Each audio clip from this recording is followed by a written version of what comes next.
लोगों के इस दर्द के समय, इस दुख के समय उनके साथ शामिल होना चाहिए। आप एक विशेष व्यक्ति की छवि को बचाने में लगे हुए। 2021 के प्रारंभ में, जनवरी में डावोस में जाकर प्रधानमंत्री जी ने कहा कि भारत ने कोविड पर विजय हासिल कर ली। प्रधानमंत्री मोदी जी ने हमसे ताली बजवाया। तो जब हम प्रधानमंत्री मोदी जी के सरकारी अस्पताल में जाएंगे तो हमको बिस्तर मिलेगा। जहां पे बेरोजगारी, जहां पे कोविड की महामारी, आपने क्या थोपा? एलपीजी गैस की दाम में बढ़ोतरी। आपने क्या थोपा? पेट्रोल और डीजल के दाम में बढ़ोतरी। आपने क्या थोपा? केरोसिन के दाम में बढ़ोतरी। अरे अगर आपके पास पैसों की इतनी अभाव थी तो बड़े बड़े कंपनी के मालिक से लो, जिनको आपने कॉर्पोरेट टैक्स में कितने प्रतिशत उनको माफ कर दिया। पैसे नहीं है चिता में आग लगाने के लिए, थोड़ी तो मदद करो।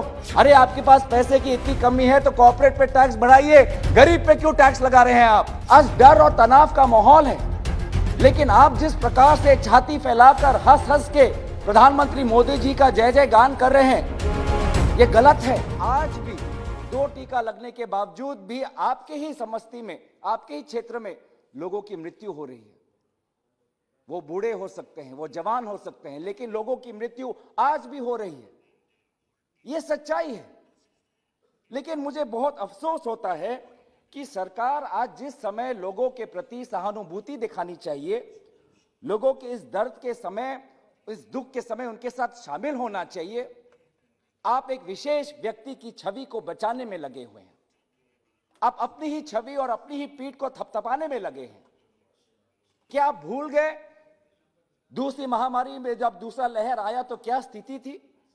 क्या आप भूल गए कि आज भी हमारे दादा दादी आज घर से बाहर नहीं निकलते, उनको डर लगता है? क्या आप भूल गए हैं कि आज भी हमारे बच्चों को हम स्कूल नहीं भेजते क्योंकि हमको डर लगता है कि उनको कोविड हो जाएगा? आज डर और तनाव का माहौल है, लेकिन आप जिस प्रकार से छाती फैलाकर हंस हंस के प्रधानमंत्री मोदी जी का जय जय गान कर रहे हैं, यह गलत है। इस रास्ते पे मत जाइए, क्योंकि जब प्रजा आपसे सुनेगी तो प्रजा को लगेगा, लोगों को लगेगा कि हां कोविड चला गया। फिर प्रजा को लगेगा कि क्यों हमको कोविड का दूसरा टीका लगाए। मोदी जी ने कहा, सत्ता पक्ष ने कहा कि कोविड पे जीत हमने हासिल कर ली, तो क्यों हम मास्क पहने, तो क्यों हम दूसरा टीका लगाएं? तो लोगों के बीच में ये गलत आप मैसेज दे रहे हैं कि आज कोविड के लेके सतर्क मत हो। दुनिया ये गवाह है, इजराइल और अमेरिका में जहां पे 80% लोगों को 2 डोज मिल चुका है, वहां पर भी तीसरी लहर का संकट है। आज ओमाइक्रॉन वहीं से आ रहा है, लेकिन आज आप भारत के आवाम को क्या संदेश दे रहे हैं? कोई डरने की बात नहीं, कोई कोविड से डरने की बात नहीं। आप आइए, आप निर्वाचन में आइए, आप ऐसे करिए। आप भारत को सतर्क करने के लिए कहिए। प्रधानमंत्री जी ने कहा है, लेकिन आपके सत्ता पक्ष के जो सदस्य, उनके भाषण में मैंने चेतावनी की, मैंने बातें नहीं सुनी। तो मैं आपसे ही आदर करता हूं कि प्रधानमंत्री मोदी जी ने जिस प्रकार से सतर्कता के लिए सबको आह्वान किया है, आप भी अपने भाषण में वो सतर्कता आप लोगों से गुजारिश करिए। आज मुझे याद आता है कि 2021 के प्रारंभ में, जनवरी में डावोस में जाकर प्रधानमंत्री जी ने कहा कि भारत ने कोविड पर विजय हासिल कर ली। क्या डावोस में वर्चुअल समिट में जब हुआ था तब उन्होंने कहा था? क्या आप भूल गए? जनवरी 2021 में हमारे प्रधानमंत्री ने दुनिया के सामने बोल दिया कि भारत ने विजय हासिल की, और उसके बाद क्या नतीजा हुआ, क्या वास्तविकता है, हम सबको पता है। आप लोगों को क्रोनोलॉजी शब्द से बहुत लगाव है, तो क्रोनोलॉजी थोड़ा मैं भी आपको याद दिलाना चाहता हूं। 2020 के फरवरी माह में 12 तारीख को हमारे नेता राहुल गांधी जी ने कहा था कि कोविड को लेकर सरकार सतर्क रहे, लेकिन उस समय के सरकार ने हम पे हंसे थे। और उस समय भी आपने यही कहा कि क्या कह रही है कांग्रेस पार्टी, क्या कह रही है राहुल गांधी जी, बेवजूदा की बातें कर रही है, बेवजूदा की बातें कर रहे हैं। और वही बातें आज सच साबित हुई, उन्हीं की बातें सच साबित हुई।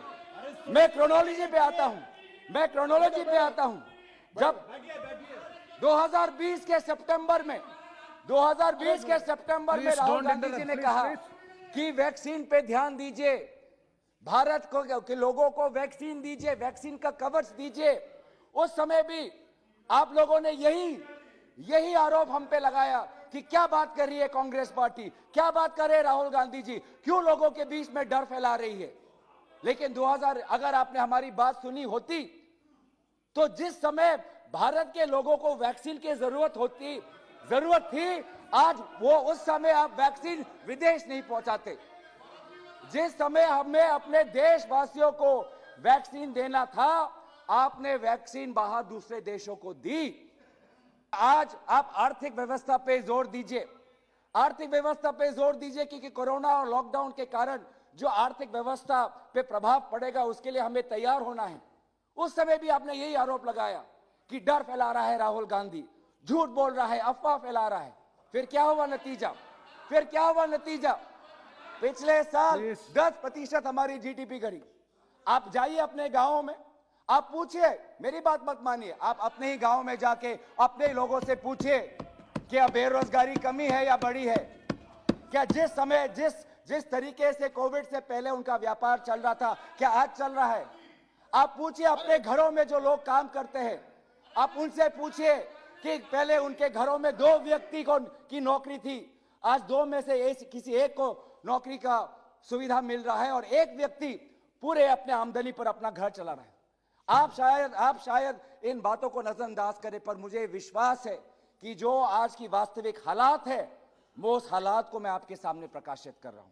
आप चाहे जितना मेरे पे चिल्ला ले, आपके पास संख्या है, आप 300 है, लेकिन भारत के 130 करोड़ आबादी की जो सच्चाई है उसको आप परे नहीं कर सकते, उसको आप नजरअंदाज नहीं कर सकते।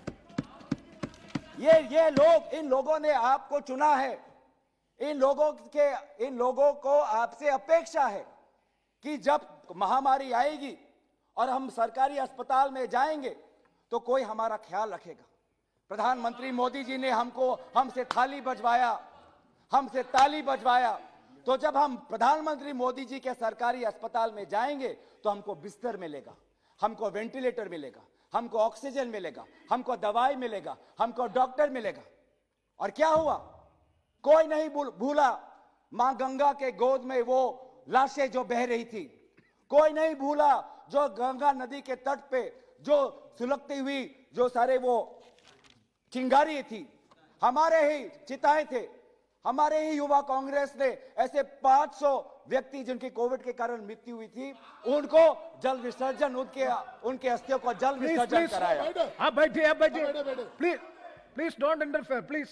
इस समय पर सरकार इतनी क्रूर हो सकती है, मैंने कभी नहीं समझा कि जहां पे बेरोजगारी, जहां पे कोविड की महामारी, आपने क्या थोपा?